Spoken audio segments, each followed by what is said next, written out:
Sarah langsung membalikkan badannya. Dia lalu mengambil masker yang ada di dalam saku jaketnya. Setelah memasang masker, gadis itu mengurungkan niatnya untuk berkumpul bersama ibu-ibu.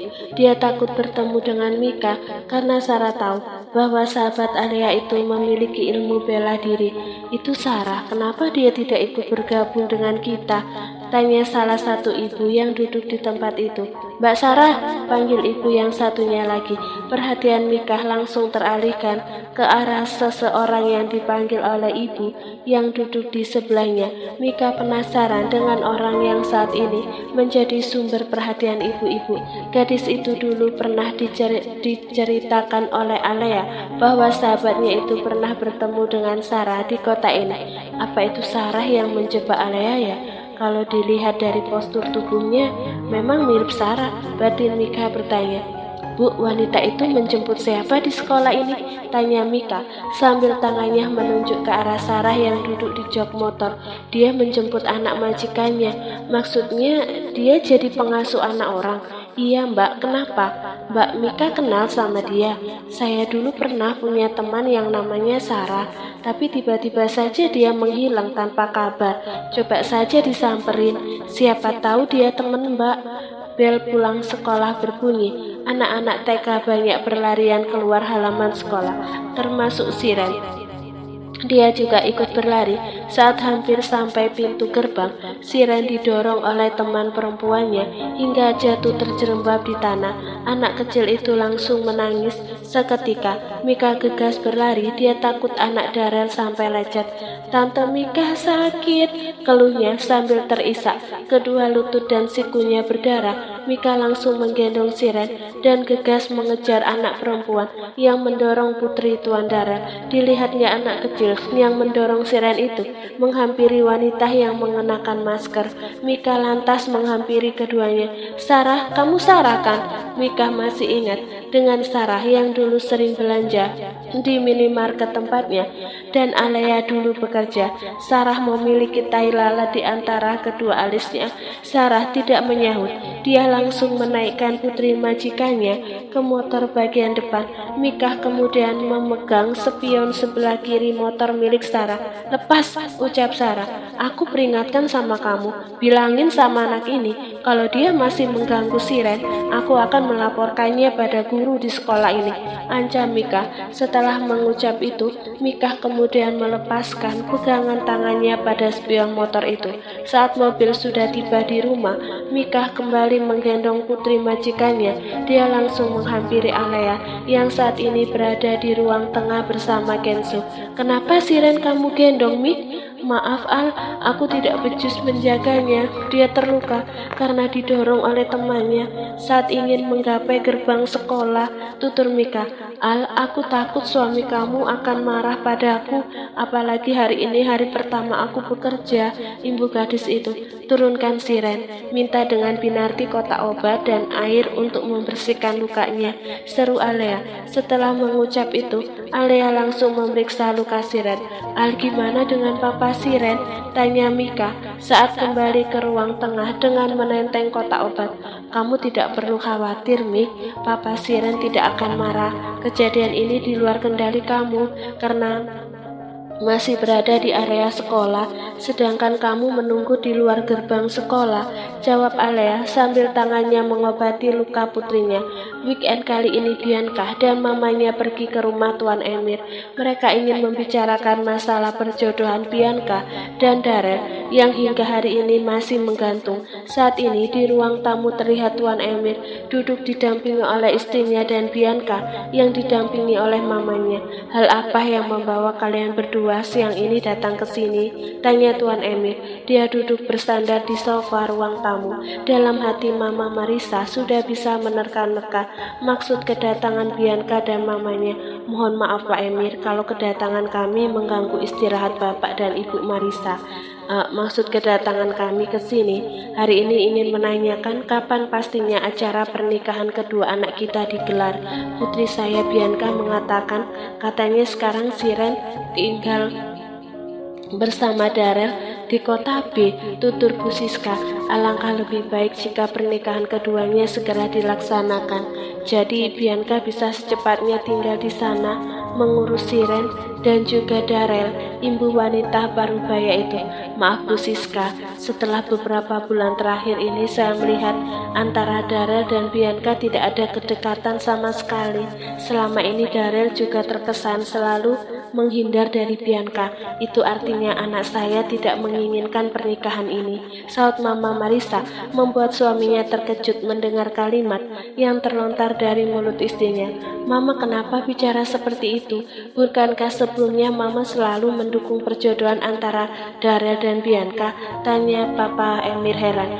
Mama ingin lebih mementingkan kebahagiaan Darel, Pak, saut Mama Marissa beralasan. Tante, kenapa bicara seperti itu? Kenapa semenjak pergi ke kota B, Tante banyak berubah, Bu Marissa? Bu Marissa, saya tidak terima kalau Bu Marissa mempermainkan perjodohan ini, protes Bu Siska. Pak Emir, saya harap Anda bisa lebih bijak, imbu wanita parubaya itu. Bu Siska, saya mau minta waktu untuk berunding dulu dengan istri dan anak saya, ucap Tuan Emir merasa tidak enak pada orang tua Bianca. Jangan lama-lama ya saut Bianca. Malam harinya, Tuan Emir mencoba menghubungi Darel. Saat ini Darel sedang berada di dalam kamar utama. Ketika benda pipinya berbunyi dan melihat nama yang tertera di layar HP, Darel gegas keluar kamar dan melangkah ke arah ruang kerja. Assalamualaikum, Pak. Waalaikumsalam, saut Papa Emir. Darel, tadi siang Bianca dan ibunya datang ke rumah untuk memastikan tanggal pernikahan. Papa minta kamu segera pulang ke kota J untuk membicarakan masalah ini, imbu pria parubaya itu. Pak, harus berapa kali aku katakan, aku tidak mau menikah dengan Bianca. Tolong Papa jangan memaksa aku menikah dengan wanita itu. Tolak Darel, aku sudah punya wanita yang sesuai dengan kriteria aku, imbu Darel. Darel, kamu jangan bikin malu Papa, ucap Papa Emir geram. Pak, jangan salahkan aku. Kalau aku menolak berjodohan dengan Bianca, aku berhak untuk menolak karena pernikahan itu aku yang menjalani, bukan Papa, saudara tegas. Darel, berani sekali kamu menentang perintah Papa, hardik pria tua itu. Apapun yang terjadi, aku tidak akan pernah menikah dengan wanita itu. Darel langsung memutus sambungan telepon dengan papanya. Kurang ajar sekali anak ini, omel pria parubaya itu. Anak seperti itu Papa banggakan, tidak tahu balas budi. Sudah dibesarkan dengan bergelimang harta, tapi apa balasannya? Istri muda Tuan Emir mencoba memanas-manasi. Dia ingin suaminya membuang Darel dan menjadikan Andre sebagai pewaris satu-satunya. 1 bulan kemudian, hari ini Darel membawa istri dan kedua anaknya jalan-jalan di mall. Dia ingin membeli baju untuk Kenzo karena baju putranya sudah banyak yang kekecilan. Sayang, habis ini kita kemana lagi? Tanya Darel. Mereka baru keluar dari store pakaian anak-anak. Papa, Silen mau es krim, ucap Siren saat melihat stand es krim ada di seberang toko pakaian anak-anak. Darel lalu mengajak istri dan anaknya ke sana. Tak jauh dari tempat itu, seorang pria sejak tadi sudah melihat keberadaan Darel dengan keluarga kecilnya di depan store pakaian. Pria itu secara diam-diam mengikuti mereka. Tepat saat mereka berhenti di depan stand es krim, pria itu langsung membidikkan kameranya. Beberapa foto dengan berbagai pose sudah ia ambil oleh pria itu. Bahkan dia juga memiliki foto saat Darel merangkul pinggang Alea dan foto saat menggendong baby Kenzo. Aku mau lihat bagaimana nanti reaksi Papa jika melihat foto ini, ucap Andre sambil kembali memasukkan gawainya ke dalam saku celana jeansnya. Nikmati bahagiamu hari ini, karena mulai besok tidak akan ada lagi hari bahagiamu, Darel, imbuhnya bergumam. Tadi malam Andre datang ke kota B dengan mengendarai mobilnya sendiri. Pria itu sengaja datang ke kota ini karena ingin main ke perusahaan yang dipimpin oleh kakaknya. Namun tak disangka siang ini saat dia ingin bertemu dengan kekasihnya di mall, dia melihat kakaknya bersama Siren dan seorang wanita cantik yang menggendong seorang bayi. Pria itu tidak ingin membuang kesempatan yang dia lihat di depan matanya. Bayangan akan kehancuran Darel kini sudah terlihat Di pelupuk matanya, mamanya pasti akan sangat bahagia jika mendapat kabar baik seperti ini. Ponsel yang baru Andre masukkan ke dalam saku celana kini mendapat panggilan masuk. Andre tersenyum saat melihat nama yang tertera di layar ponselnya. Giselle, gadis yang baru 6 bulanan ini dia pacari. Halo, kamu di mana? Aku baru saja sampai di lantai 2. Kakak di mana? Tanya Giselle. Dia baru saja datang dengan menggunakan mobilnya sendiri sebab Andre tidak mau menjemputnya di rumah. Alasannya belum siap bertemu dengan orang tua Giselle. Aku lagi di lantai 2 dekat dengan toko baju anak-anak. Kamu susul aku ke sini, seru Andre. Beberapa saat kemudian Andre dan Giselle makan siang di sebuah restoran. Kak, habis ini aku belanja dulu ya. Iya, terserah kamu saja, yang penting pulang nanti kita ke apartemenku, saut Andre saat akan menyuap makanan di mulutnya. Sementara itu di lantai 4, nampak Siren sedang bermain di sana. Anak kecil itu ditemani oleh papanya bermain aneka ragam permainan. Mas, jangan lama-lama ya, Kenzo sudah mulai rewel, ucap Alea saat menghampiri suami dan putrinya. Iya sayang, 5 menit lagi ya. Tak lama setelah Andre dan Giselle keluar dari mall, Darrell beserta anak dan istrinya juga keluar dari mall. Di apartemen, Andre dan Giselle baru saja sampai. Pria itu langsung menarik Giselle ke dalam kamarnya. Kak, kamu kapan akan menikahi aku? Tanya Giselle saat pakaiannya sedang. Nanti saat aku sudah memimpin perusahaan di sini. Tapi kamu benar kan akan menikahi aku kan? Tanya gadis itu lagi, sebab keperawanannya sudah diambil oleh Andre. Iya sudah, kamu jangan banyak bicara lagi. Andre langsung membungkam mulut kekasihnya sambil melangkah ke arah ranjang. Malam harinya Andre teringat dengan foto Darrell yang belum dia kirim pada papanya. Pria itu gegas mengambil gawainya. Dia lalu mengirim beberapa foto dan video itu. Setelah mengirim foto dan video, nampak wajah Andre tersenyum menyeringai. Kita lihat saja besok, Rel. Apa kamu masih bisa berada di perusahaan? Gumam Andre. Malam ini Tuan Emir menginap di rumah istri pertama. Saat ini, pria itu sedang berada di ruang kerja. Ponsel yang sejak tadi mendapat notifikasi pesan masuk baru saja ingin dia periksa. Mata pria parubaya itu terbelalak saat melihat foto dan video yang dikirim oleh Andre. Tangannya mengepal kuat. Pria itu gegas keluar dari ruang kerja dan langsung melangkah ke dalam kamar mencari istrinya. Marisa, teriak Tuan Emir sambil melangkah keluar ke arah kamar utama. Mama Marisa terkejut saat mendengar suaminya memanggilnya dengan sebutan nama. Biasanya kalau seperti itu suaminya pasti sedang marah terhadapnya.